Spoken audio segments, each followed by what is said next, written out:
wanted to do a quick demo of mixing your neutrals using the complementary colors on opposite sides of the color wheel.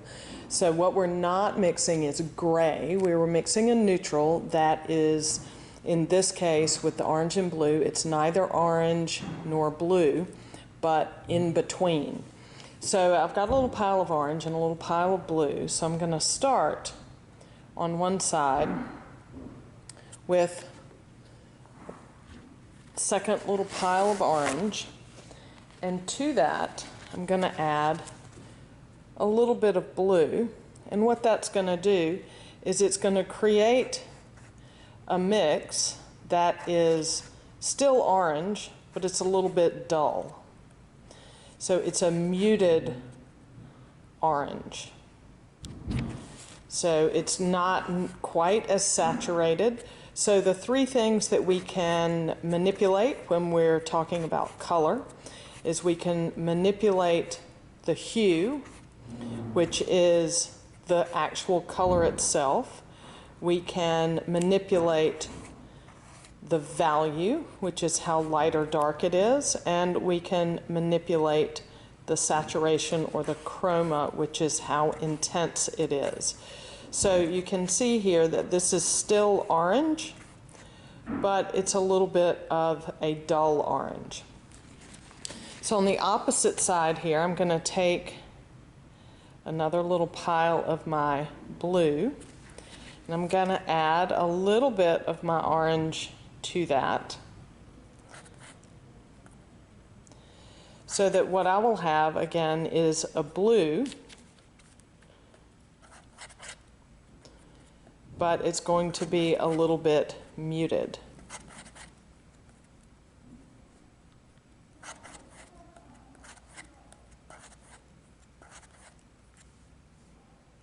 Now there's a lot of yellow in my orange, so it's going to go a little bit green.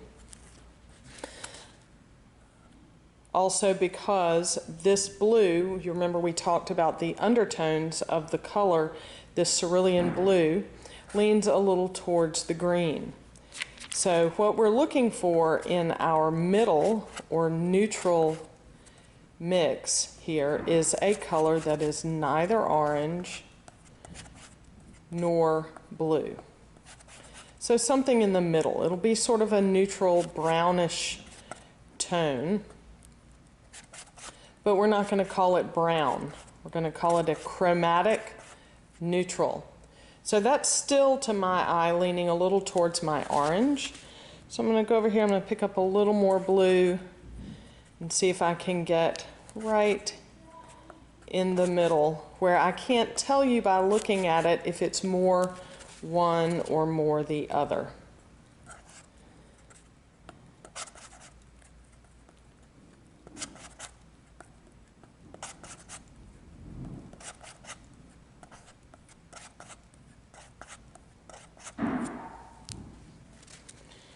And I'm getting pretty close there. I'm going to go with just a little bit more blue.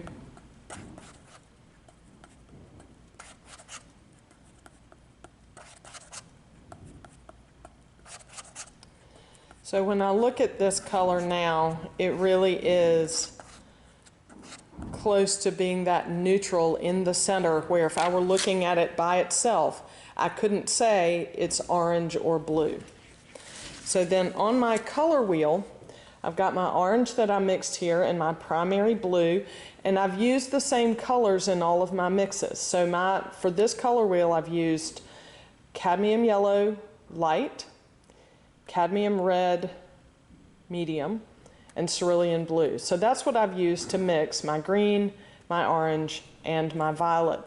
If you remember, this palette's going to be a little bit weak in the violet because this blue leans very strongly towards green, and it's going to operate a little bit as a complement to that red, because green and red are our complementary colors. So it's going to neutralize already that violet just a little bit. So I will never get a clear, true purple with these two colors. So now I'm going to take my muted orange, and I'm going to step in one step towards the blue on my color wheel. And then I'm going to take my muted blue and I'm going to step in one step from the blue towards orange, and then I'm going to take my neutral and I'm going to put it in the center.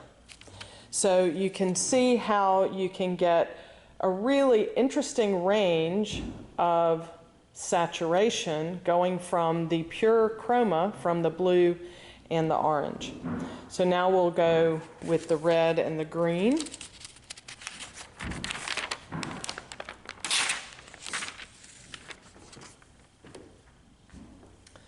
So I've got on one side, I've got my red. On the other side, I've got my green. So here I'm going to start. Remember that this red is really strong. So I'm going to start with red here. I'm going to add a little bit of green to it to get my muted red. So again, I want it to still read as a red, but slightly dull. Add a little bit more so I can see a clear change between the two. There we go.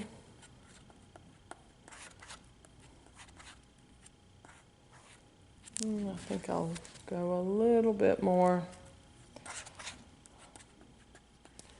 so I can really see the difference. That cadmium red is very strong, so it takes a lot of the green to really change it. So I've got my muted red over here. I'm going to take green and I'm going to add just a smidge to start with of red to that green. So I'll get a muted green, and it did not take very much at all to be able to see a real difference. So that's a really nice green. Also, if you're painting a landscape and you need a green that doesn't turn gray as if you added black to it and doesn't turn to blue. So that's a nice this time of year if you're painting a landscape that has foliage that's starting to turn. And then right in the middle, I'm going to go for my neutral. And it's going to take a lot more of my green. I hope I've got enough over here to achieve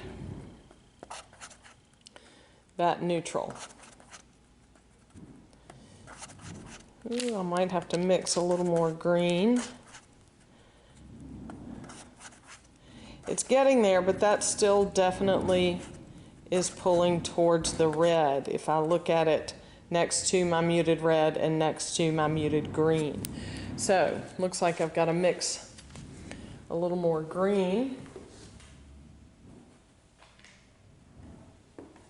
So I'll do that right down here.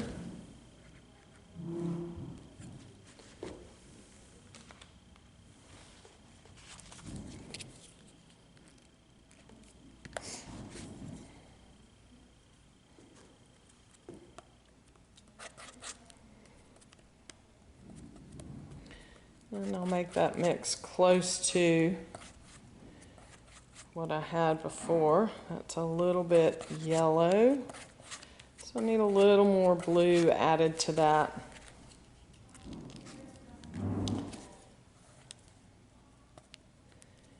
Green. Okay.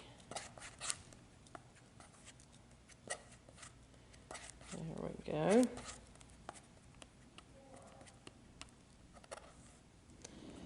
So I will mix that in.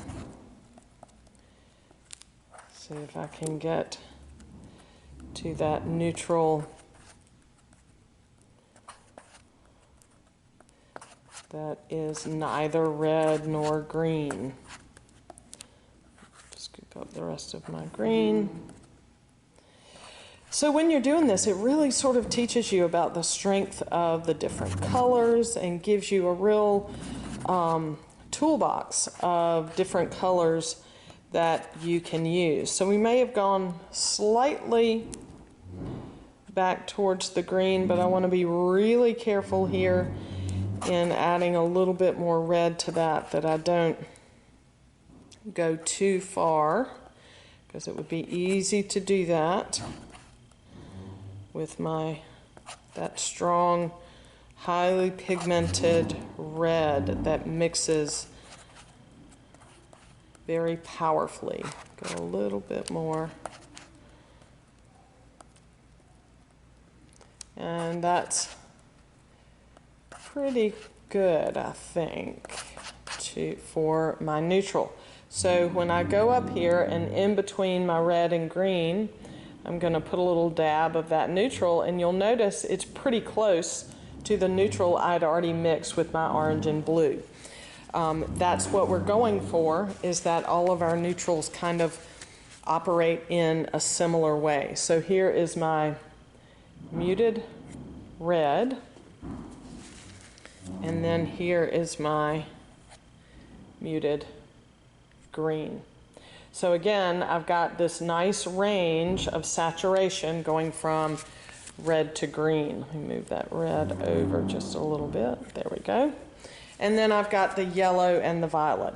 So the yellow and the violet is always sort of challenging, because the yellow is your least powerful color. So depending on where your purple is sitting, your neutral mix might go a little bit green, or it might go a little bit orange. We'll see what happens here. So I've got to make my muted yellow, I'm going to add just a smidge of my violet to my yellow to get that muted yellow.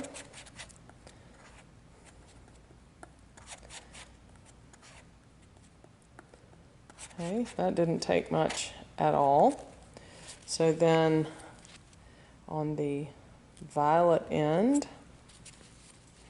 I'm going to add a touch of yellow to my violet so that I can mute that color as well. This has gone, it's a little bit of a brownish, reddish violet to begin with, just because of the nature of the colors that I had to use to mix my violet, which were the cadmium red and the cerulean. Again, they're never going to give you a really true jewel-toned violet. Okay, so to make this neutral,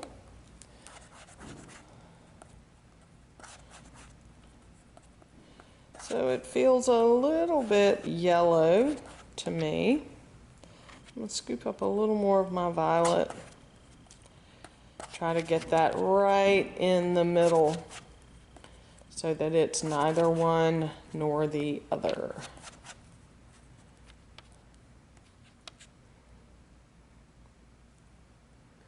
So if I look at that here, it might be a little bit on the violet side. I'm going to scoop up the last little bit of my yellow.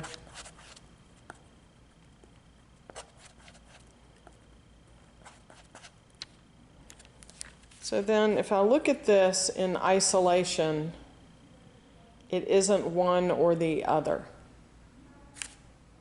Okay.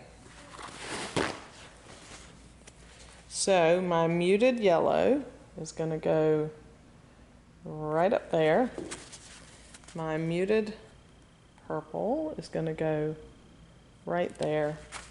And then my chromatic neutral is going to go right in the center. So these three neutrals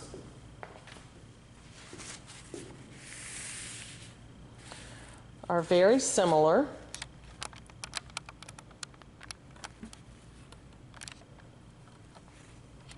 Change my angle here. So the three neutrals are similar. They're a very similar value. They are a similar neutrality in that they are not very saturated at all. That color those pure chromatic colors on either end have been neutralized by the color that occupies the other side of the color wheel. But you get this really nice ring of saturated colors, of neutralized muted colors that are really good colors to have in your toolbox. So once you have completed this part of your color wheel, you can then do your values to the outside, which you don't need a demonstration to do. So what you would do then is you would do a tint or a lighter green and an even lighter green, a light yellow, even lighter, and so on around the outside of the color wheel until it resembles those that were uploaded on Cougar View.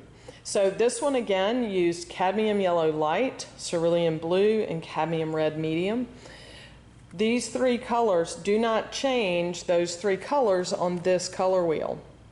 When you do your other color wheel, you might choose to use ultramarine blue, alizarin crimson, and cadmium yellow medium. In that case, don't change those colors, and you'll start to see how all of these different colors are slightly variable depending on what primaries you start with. So there you have it.